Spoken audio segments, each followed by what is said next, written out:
Hello, everybody. This is Eric Novice. In this video, I'm going to talk about UBF's testimony writing, testimony sharing, and what the real purpose is. I actually talked about testimony writing a little bit in a previous video. Not previous video, correction. In one of my UBF Marriage by Faith video. I'll link to that video in the description below. So, the real purpose of testimony writing is to arrange your marriage. To establish the UBF marriage by faith. See, before I'll get into more of that in a little bit, but there are two types of testimony writings. There's the one you do Friday nights, and then there's the live testimony. So for the Friday night testimony, one purpose is, like I said, is just to establish a UBF marriage by faith. So how they do this is they actually record everything you say in their testimony when you share it on Friday nights. So if your quote unquote shepherd or quote unquote missionary says, testimony writing is to help you grow, it's to help you establish a relationship,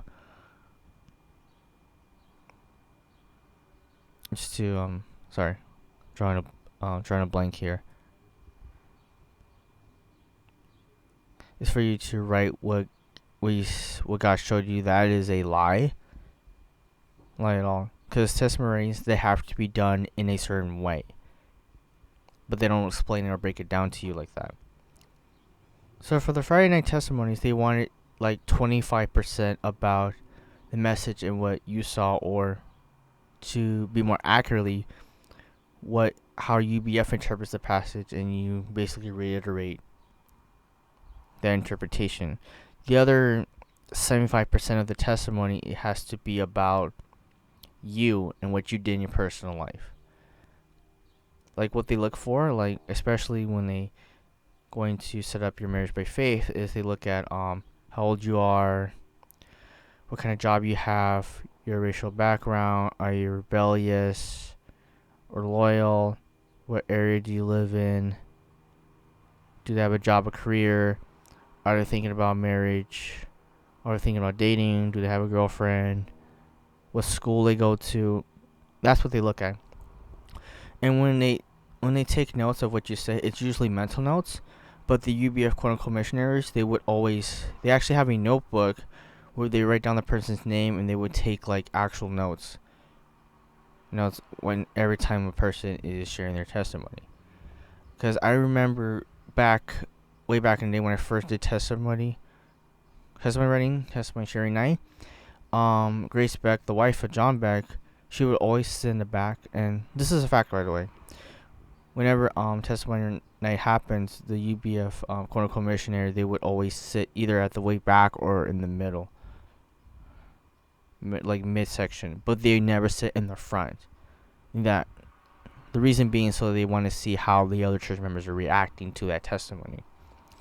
And so they will always have a notebook. They keep a secret notebook where they would take like notes of this person name. Let's say, example, they'll write on like Terrence, and then Terrence and everything about Terrence. Another page would be like Jane and everything about Jane. They would take like little notes, because when I first saw that, it kind of threw me off a bit, but I put it into the back of my mind and didn't give it much thought until after I left UBF. So that's one of the real purposes of testimony writing. And the other real purpose is to create propaganda, is to basically promote UBF. One thing I didn't mention, I actually talked about this in an article, I'll link in the description below. One thing I forgot to mention is that whenever you write testimony writing, you can never say anything bad about UBF.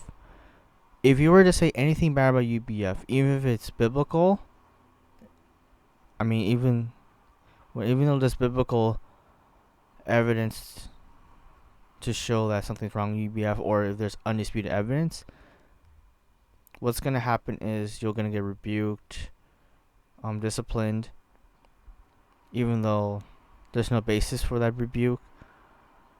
you'll get the silent treatment, you'll get blackmailed, or you'll go through some kind of training. One of those things is going to happen. If you say anything bad about UBF, even if it's something like, even if it's just constructive criticism, doesn't matter. Another thing to note is that when we write those testimonies, they want them to be like a certain length.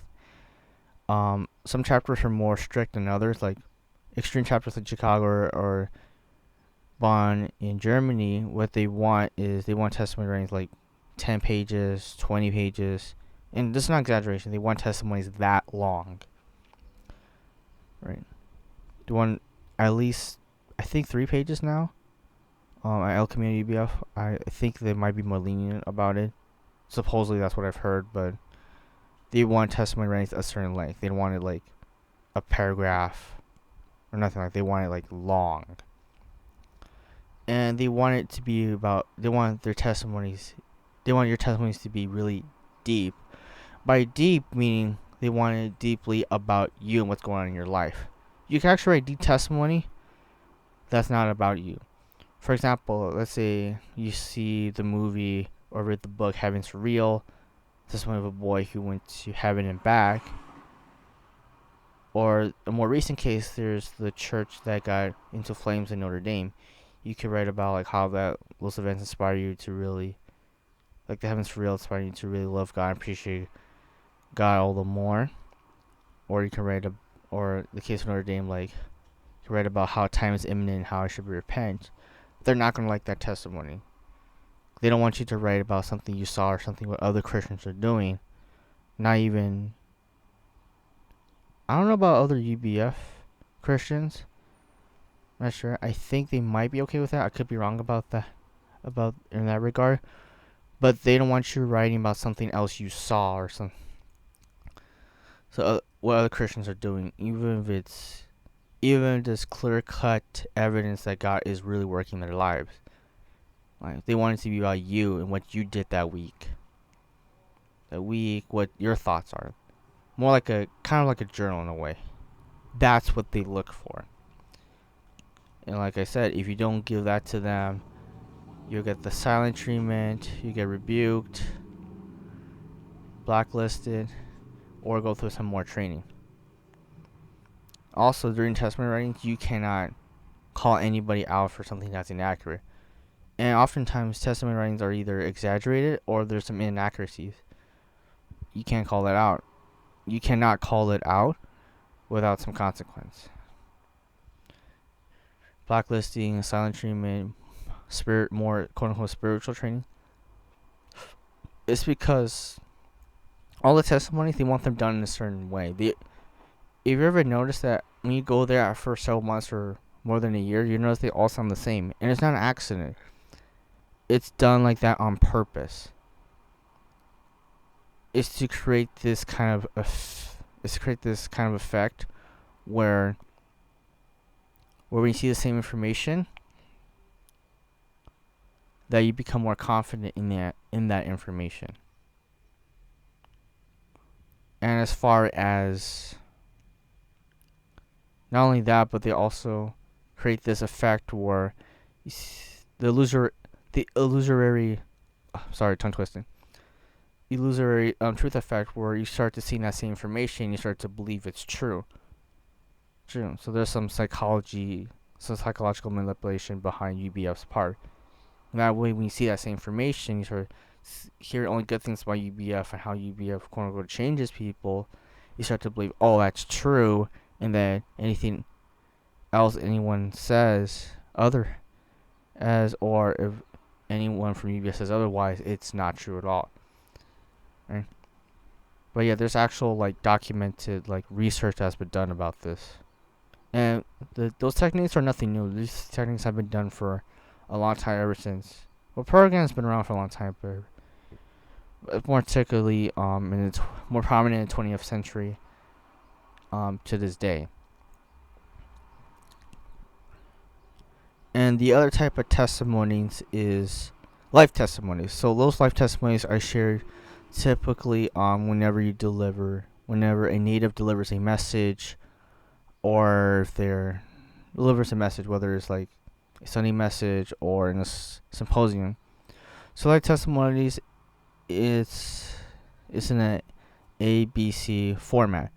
So A, that my life was terrible, I'm in sin, and the implication that God was never there. Even if you have a Christian background, it doesn't matter. And then B is that I met God through UBF, through a Bible, through a human shepherd. And then C is when, like, ever since I've met UBF, as detailed in part B, that my life is good from henceforth. There might be struggles here and there, but everything's good from then on. So life testimonies have to be in that certain format. They don't explain this to you. ABC format. My life was terrible, horrible before I met UBF, regardless of my background. B, I met God through UBF, and C, that ever since I came to UBF, my life's been good ever since.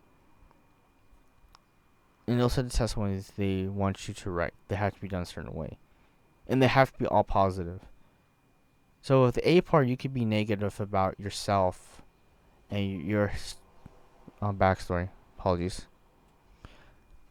But when you get to part B, when you talk about how you met UBF, they want you to write nothing but good things about UBF.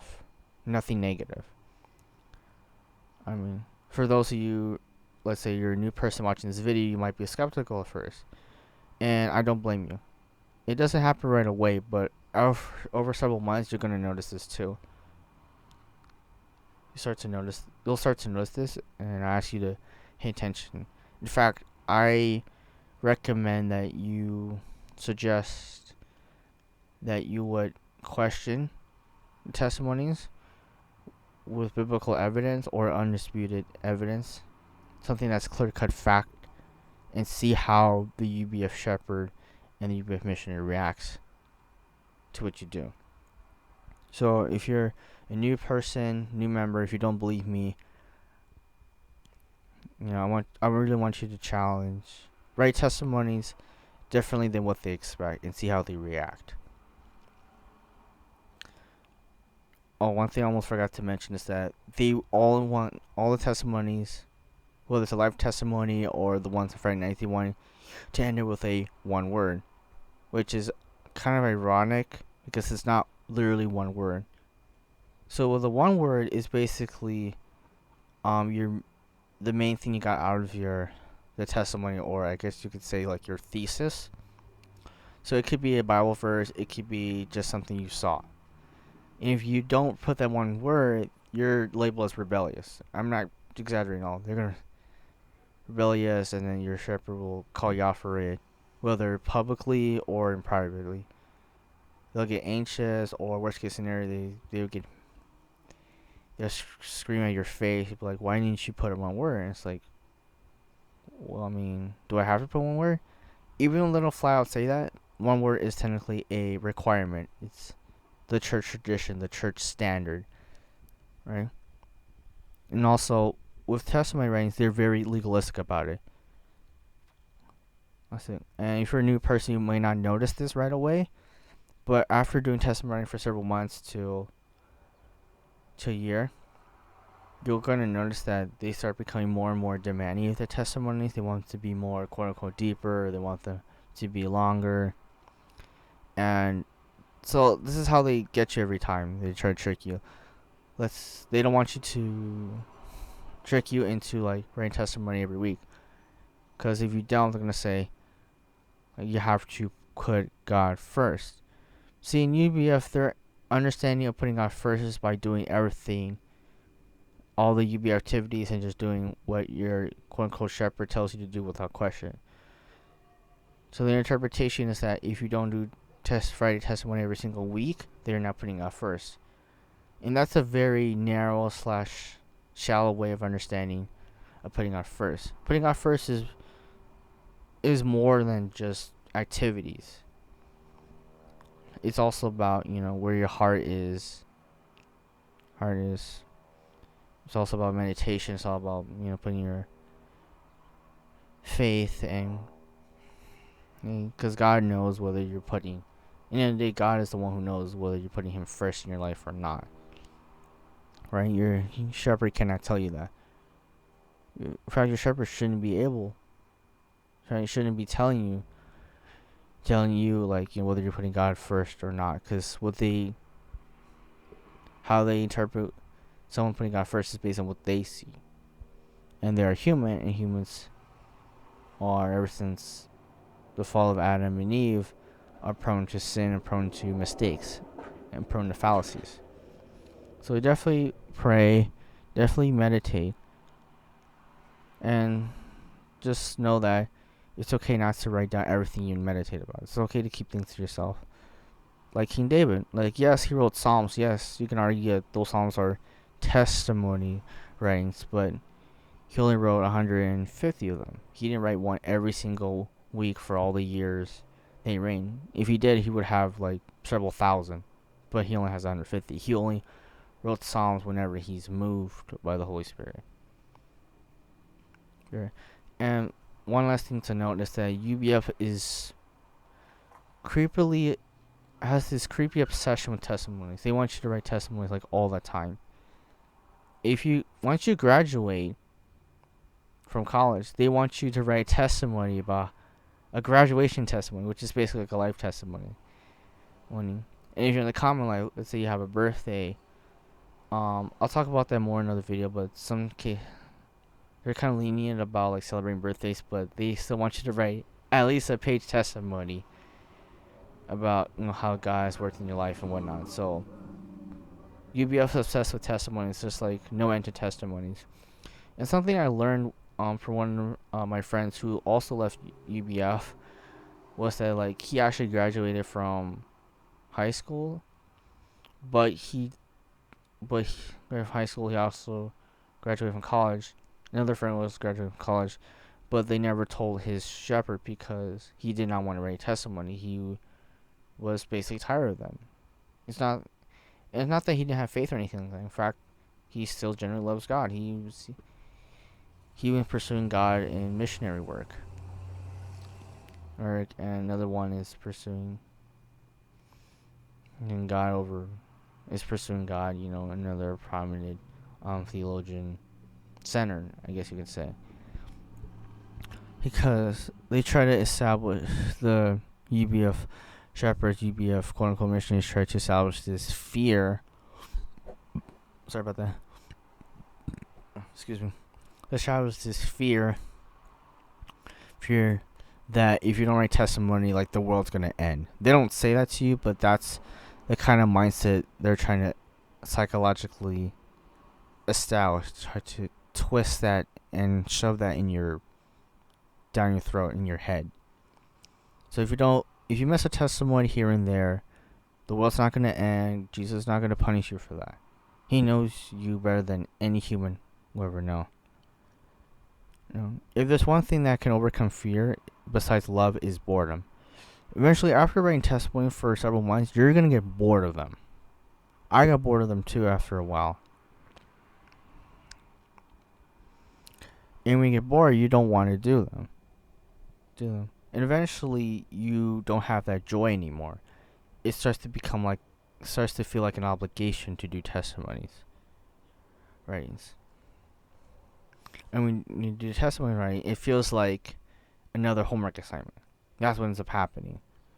Whether the UBF shepherd doesn't realize this, whether the UBF mission doesn't realize this or not, but that's what ends up happening in the end. So that is the real purpose of testimony writing, sharing, and why they want you to really do it. Just to insinuate you into UBF Bible cult all the more. Right. If you have any questions or anything else I missed about testimony writing that should have been mentioned in this video, please leave a link in the description below. And until next time.